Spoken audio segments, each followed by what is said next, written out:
The Alpha King had dreamed her face for 20 years. Then she walked into his court as a servant. I have dreamed the same face for 20 years. Not every night, but enough. Enough that I stopped telling myself it meant nothing. Enough that I learned the shape of her jaw before I knew anything else about her. The way her chin lifted slightly when she was thinking. The particular stillness she carried when the world around her was loud. I dreamed her in candlelight and in snowfall. I dreamed her standing at the edge of a frost garden with her back to me, and I would reach out and she would begin to turn. And then I would wake with my hand open against cold air, and the name I almost caught already gone. I told no one. A king who rules a granite pine kingdom like Valdenmoor does not tell his council that he has been dreaming a woman's face since he was 23 years old and has never found her in the waking world. My council brought me matches every season for 15 years, daughters of allied pacts, daughters of bloodline houses, women of standing and grace. I found reasons to decline them all. I told myself I was waiting for the bond. The truth was simpler and stranger. None of them were her. By the time I was 43, my court had largely given up. My steward, Aldrich, a compact man with a ledger keeper's precision and a bloodline recorder's contempt for anything unregistered, had stopped presenting new candidates with hope and started presenting them with the resigned efficiency of a man fulfilling a duty he no longer believed in. My wolf had gone quiet. Not dead, I could still feel it, settled low and watchful in my chest, like a hound that has been waiting so long it has learned to rest without sleeping. Something would come, or it would not. Either way, Valdenmoor would stand. That was how I understood my life the morning she arrived. I was in the upper corridor above the court gate, going over the autumn patrol rotations with my captain, when movement below caught the edge of my eye.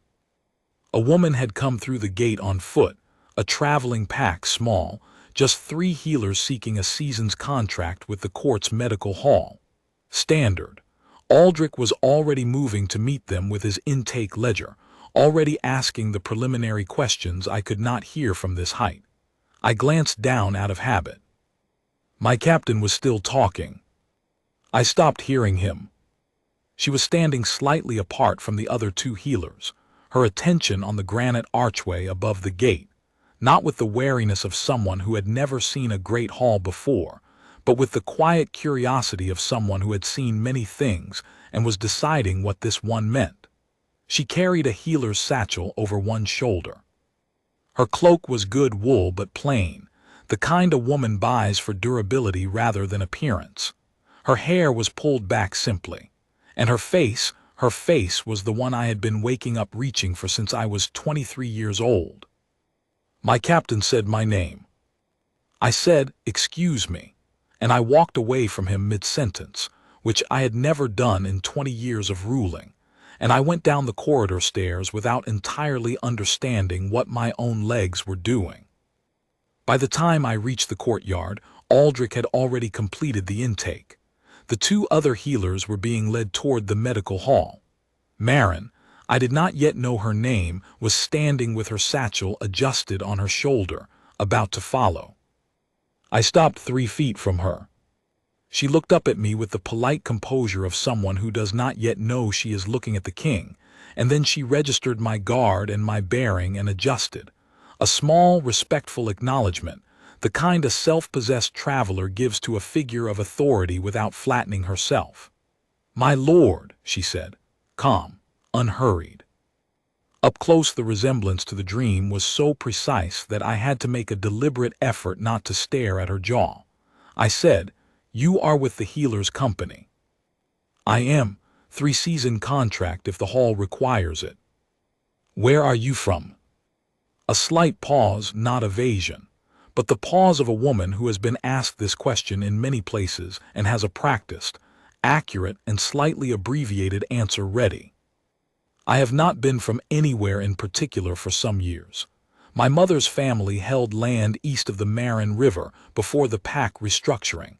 I travel where the work takes me." She did not ask why I was asking.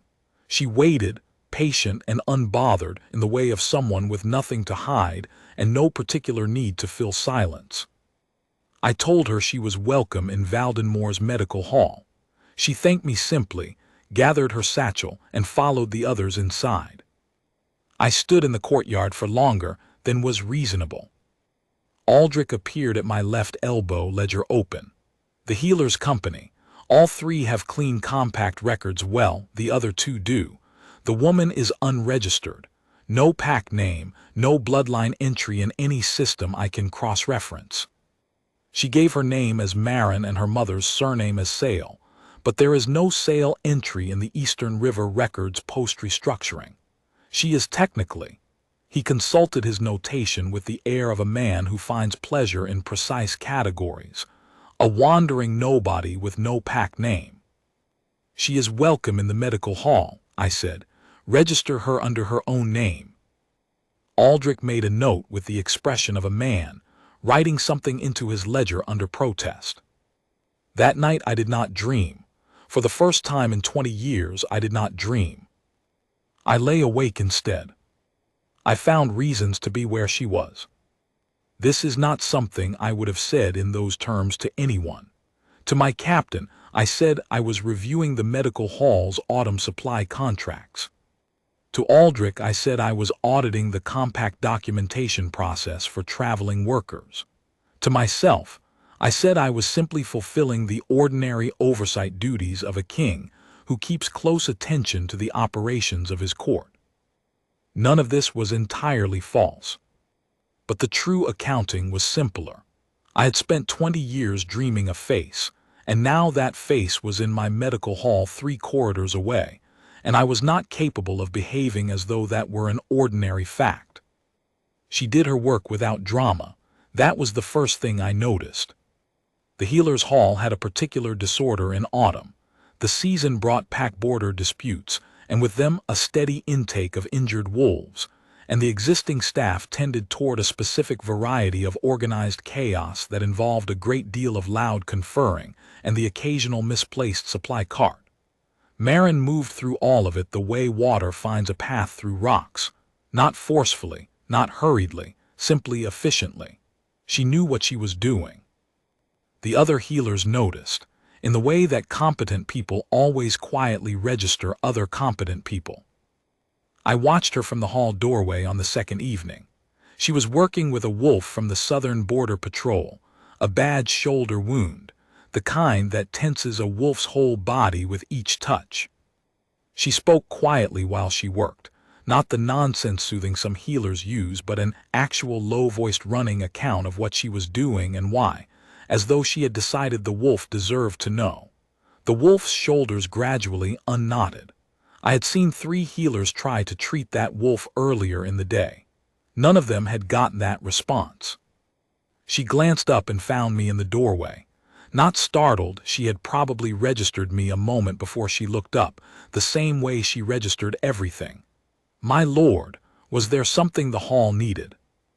No, I said, continue. I left. I walked the length of the east corridor and stood at the window that overlooked the frost garden and put my hand against the cold stone and tried to think clearly about what was happening. My wolf was not quiet anymore. For the first time in years it was awake and attentive in my chest, and what it felt toward the woman in the healer's hall was not the urgency of an approaching threat. It was something I had no recent experience of. It was recognition. The bond, the true fated bond, does not work the way I had been told as a child. I had been given the pack's standard account. It strikes like lightning, it is instant, it is undeniable from the first moment. What I had not been told, or perhaps what the account omitted, was that the bond can be older than the meeting, that it can have been waiting inside you so long that when it finally wakes, the feeling is not lightning. It is more like remembering.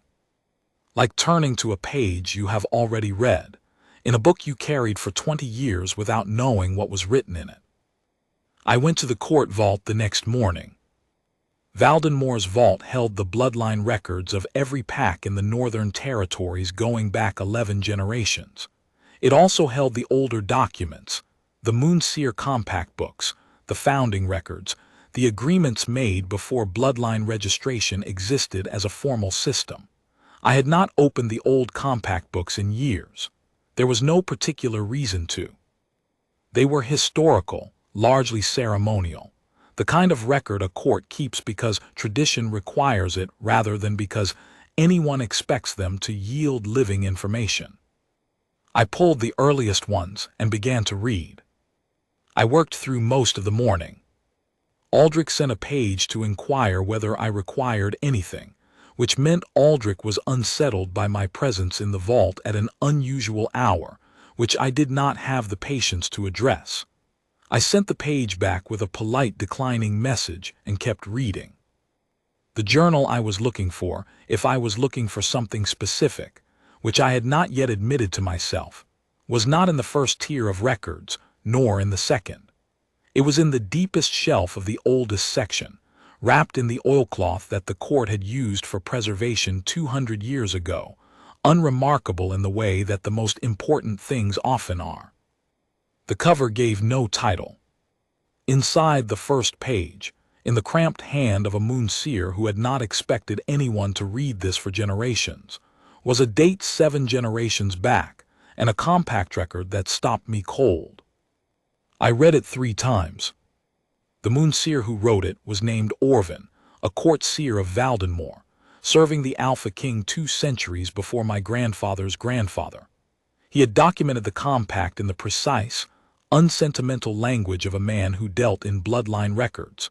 2 lines identified by the first moon as bound, their meeting delayed across generations by a territorial restructuring that had scattered the second bloodline east of the river. The dreaming compact had been laid in lieu of the physical meeting, a way of keeping the recognition alive across the years, through the blood, until the lines could converge. The Alpha King's bloodline would carry the dreaming. The seer's bloodline, a healer-seer family, Eastern River territory, carrying the name Sail, would carry the anchor. The compact was designed to cross time through dreaming, until the 2 lines finally met. The journal's seal was pressed into the back cover, a half-circle of darkened bronze with the moon-seer's mark at its center. The notation beside it read, "This seal will open to the Sail bloodline's palm press and none other. When it opens, the compact is fulfilled." I sat in the vault with the journal in my hands for a long moment. 20 years of a face I almost knew. 20 years of waking with my hand open on cold air. And somewhere east of the Marin River, a pack restructuring that had scattered a healer-seer family and left a woman growing up unregistered, unnamed in any system, traveling where the work took her, carrying a history she had never been told. I brought the journal to the healer's hall. She was in the courtyard between the hall and the frost garden when I found her, the midday hour, a small break in the morning's patient load. She was sitting on the stone ledge with a cup of something hot, watching the frost garden with the composed attention she turned on most things. She looked up when I came across the yard, registered the journal in my hands, and something shifted in her expression, not alarm, but a sharpening. I sat down on the ledge across from her. I put the journal between us. She looked at it without touching it. "What is this?" "A document from this court's vault, 7 generations old." I kept my voice level. I had been a king for long enough to keep my voice level in almost any circumstance, and this was not almost any circumstance, but I managed. "It is a compact record. The moon-seer who wrote it documented a binding between 2 bloodlines, mine and a healer-seer family that carried the name Sail from the Eastern River territory." She looked at me then, still careful, still self-possessed. But her hand, which had been around the cup, had stilled. "The compact was sealed into the journal," I said. "It is designed to open to the palm press of the Sail bloodline." I paused. "Your mother's surname was Sail." A long silence. Not the silence of someone searching for a response. The silence of someone allowing a large thing to settle before they decide what to do with it. "My mother never spoke of a compact," she said finally. "She died when I was 12. The restructuring had taken the family's land the year before. There was not much she was able to tell me before." She stopped, set the cup down. She told me the family had been seers once, that the knowledge had thinned over generations. She said we carried something, but she did not know what. She may not have known the specifics, I said. The compact is 7 generations old. The knowledge would have thinned. Marin looked at the journal on the stone between us. Then she reached out and pressed her palm flat against the sealed bronze on the back cover. The bronze warmed. The half-circle opened along a seam I had not been able to find, opened smoothly, as though it had been waiting for exactly this. And inside was a second folded document, older than the journal itself, the edges gilded with a faint silver that caught the frost garden light. On it, in a hand even older than Orvin's, were 2 names, the bloodline of Valdenmoor's Alpha and the bloodline of the Sale Seers, bound by the first moon to recognize each other when they met, in any generation, across any distance. And then the bond ignited. I had expected, I am not sure what I had expected. Some grand announcement, perhaps, a visible sign. What happened was quieter and more absolute. A warmth behind the ribs that I recognized immediately, the way you recognize a piece of music you have not heard since childhood. It was the sensation of the dream resolving, of the face I had been reaching for turning fully toward me at last, in the moment just before I always woke, except that I was not waking. I was sitting in a frost garden courtyard in the thin autumn sun, and Marin's hand was still against the open seal, and she had gone very still. "You feel it," I said, not a question. "I feel," she stopped, pressed her lips together. When she spoke again, her voice was careful and deliberate, the voice of a woman who does not say things before she knows what they mean. "I feel as though I have been cold for a long time, and I did not know I was cold until just now." My wolf, which had been awake and restless for 3 days, settled into a deep and complete quiet, not the quiet of waiting, the quiet of arrival. "I have dreamed your face for 20 years, I said. "I did not know your name. I did not know where to look. I understood from this journal this morning that I was not meant to look, that the compact was designed to bring us to the same place. The dreaming was meant to ensure I would recognize you when you arrived." I looked at her steadily. "You arrived 3 days ago." She looked back at me. The frost garden was quiet. Somewhere in the upper hall, a wolf moved along a corridor, and the sound drifted down and away. "That is a great deal to receive on a Tuesday," she said at last. Something in my chest loosened in a way it had not loosened in 20 years. "I imagine it is." "You dreamed my face." "Since I was 23. "And you told no one?" "No." She considered this. "Why not?" "Because a king who tells his council he has been dreaming an unknown woman's face for 2 decades invites a particular kind of concern about his fitness to rule." I paused. "And because it felt private. The dream felt private. I did not want it to become a court matter before I understood what it was." She was quiet for a moment. Then, "I used to wake from a dream where someone was reaching for me. Just before they caught my hand, I would wake. I had it my whole life. I thought it was grief about my mother, about the family's land, about all the things I was always almost reaching in time to keep." She looked at the open seal, still warm under her palm. "I suppose it was not grief." "No," I said, "I do not think it was." I brought her to the court hall that evening. Not in the way my counsel would have arranged a formal presentation, with the banners and the protocol and the bloodline announcements read in order of precedence. I walked her through the court's main hall at the end of the working day, when the full council and staff were present, and I stood with her before the assembly, and I said what was true in the plainest language I had available. I told them about the compact. I told them about the journal. I told them that the Sale bloodline had been documented 7 generations ago as bound to the bloodline of Valdenmoor's Alpha by the first moon's compact, and that Marin of the Eastern Sale line had arrived in this court 3 days ago and pressed her palm to the seal this afternoon, and the seal had opened. I placed the journal and the open document on the council table where anyone could read them. I said that she was my fated mate, that the bond had ignited before the open seal and the frost garden as witness, and that I was naming her Luna of Valdenmoor. The hall was very quiet. Aldrich stood in his usual position at the left of the council table with his ledger in his hands.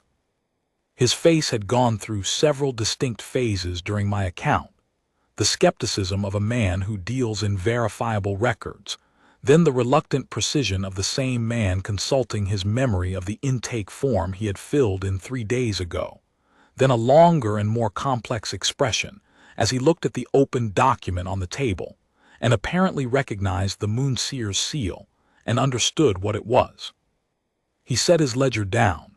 He looked at Marin, standing beside me in her plain, good wool cloak with her healer's satchel over her shoulder, because she had not had a chance to set it down before I walked her in here, and then he looked at me. Then he bowed, a full, formal bow, the kind he gave to no one but visiting alphas of allied packs and, apparently, to a woman he had recorded in his intake ledger 3 days ago as a wandering nobody with no pack name. The rest of the hall followed. Marin stood very straight beside me and watched the court of Valdenmoor bow to her, and I could see from the small movement at her jaw that she was composing herself.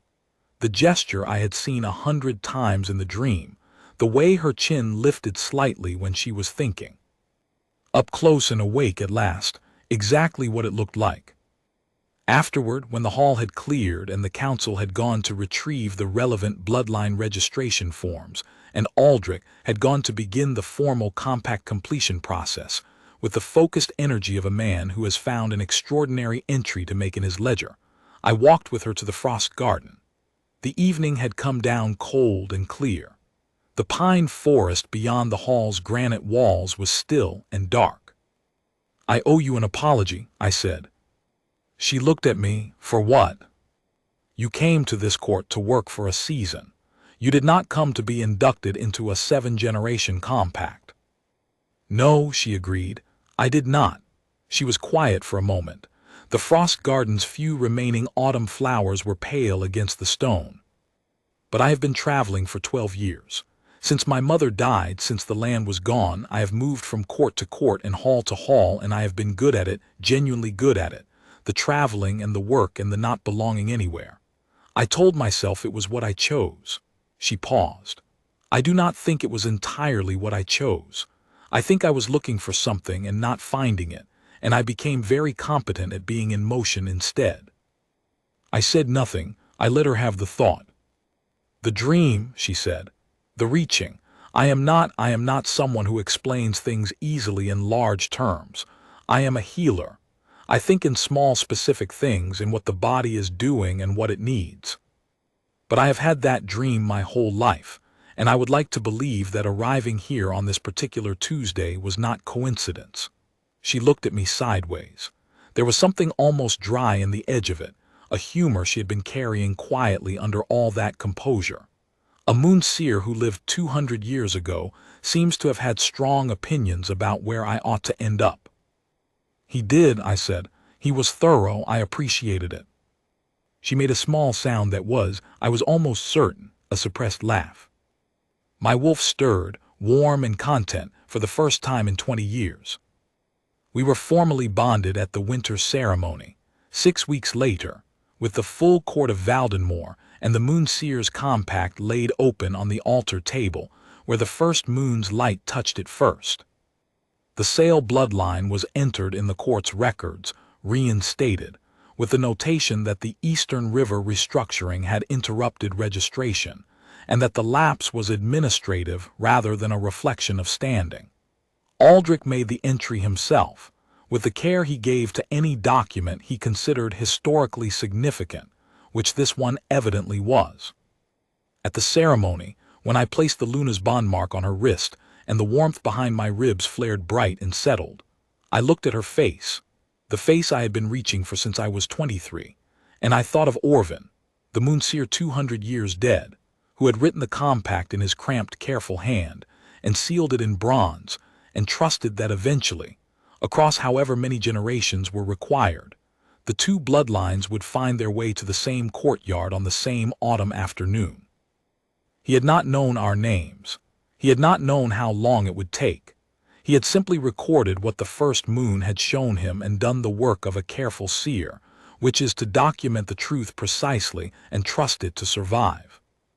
Marin stood beside me at the altar with her chin lifted slightly in the way I had always known, and when she looked at me the way the dream always ended, fully, directly, without the half-turning away that had always preceded waking. I did not wake. This time I did not wake. The court of Valdenmoor witnessed the Luna's mark take light on her wrist, and Aldrich, who had written no pack name in his intake ledger 6 weeks ago, made a second notation in the compact completion record that he would later tell me, with no apparent irony, was the most satisfying entry he had made in 30 years of keeping records. The winter light came through the hall's high windows and lay across the altar, and across her face, and across the old moon-seer's document that had waited 2 centuries to be read by the people it named. I had gone to the vault, looking for an answer I could feel but not name. Marin had come through the court gate on a Tuesday with a healer's satchel, and no particular destination, and a dream she had never fully understood. Orvin had known we would.